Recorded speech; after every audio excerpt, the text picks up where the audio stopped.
بسم اللہ والحمدللہ والصلاۃ والسلام علی رسول اللہ۔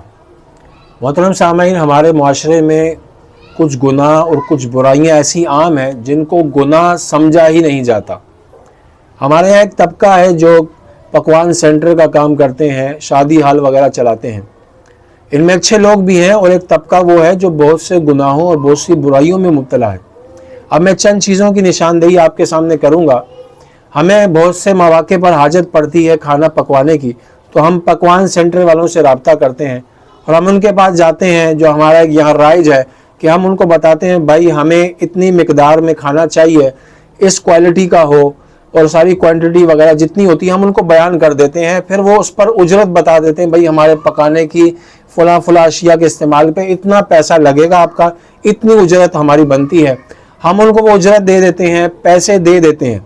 پھر ہوتا کیا ہے، وہ اس کھانے کو پکاتے ہیں اور ایک طبقہ ہے جو اس مقدار میں سے بھی کھانا نکال لیتے ہیں۔ جو ان کے ورکر ہوتے ہیں وہ کھانا پکانے کے بعد اس میں سے ایک مقدار کھانے کی نکال لیتے ہیں اور پھر وہ اپنے استعمال میں اس کو لے کر آتے ہیں۔ یہ خیانت ہے اور یہ دھوکہ دہی ہے اور یہ عہد شکنی ہے۔ جب آپ نے معاہدہ کر لیا کہ ہم اتنی مقدار آپ کو بنا کے دیں گے، اس پر ہمیں آپ نے اتنی اجرت دینی ہے، تو ایک معاہدہ ہو گیا۔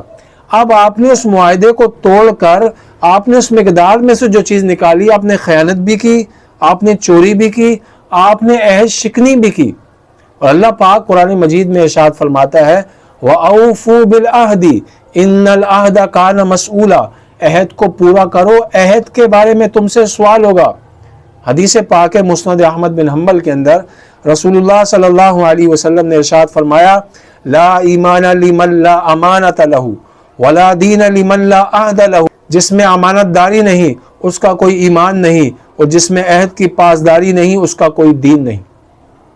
آپ نے عہد کیا تو آپ نے اس کی عہد کی پاسداری نہیں کی۔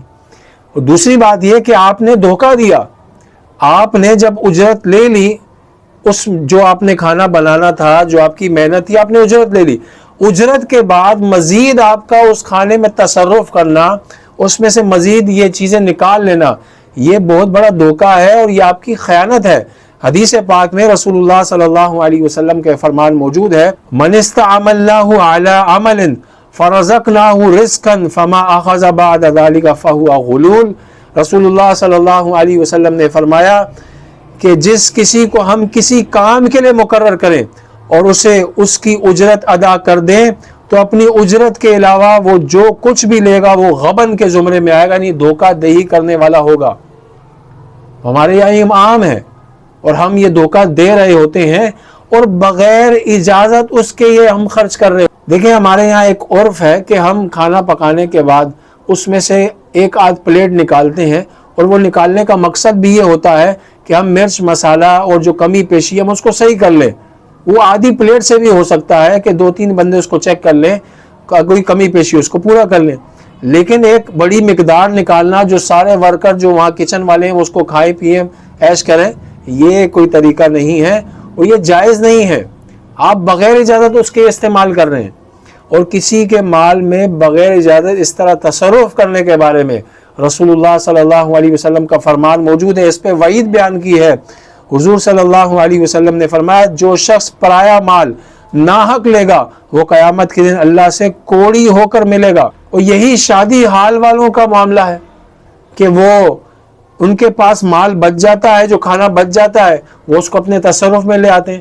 بعض دفعہ یہ بھی ہوتا ہے کہ وہ چھپا لیتے ہیں، بتاتے ہی نہیں ہے کہ بھئی اب کا اتنا کھانا بچ گیا، جبکہ کھانے والوں کا یعنی جن کا وہ کھانا ہوتا ہے ان کا تقاضا ہوتا ہے کہ بچ جائے تو ہمیں بتائیں تاکہ وہ گھر لے جائیں اس کو استعمال کریں، اور وہ چاہتے ہیں کہ کوئی بچ جائے تاکہ ہم گھر میں استعمال کریں، لیکن وہ بتایا نہیں جاتا، چھپا لیا جاتا ہے۔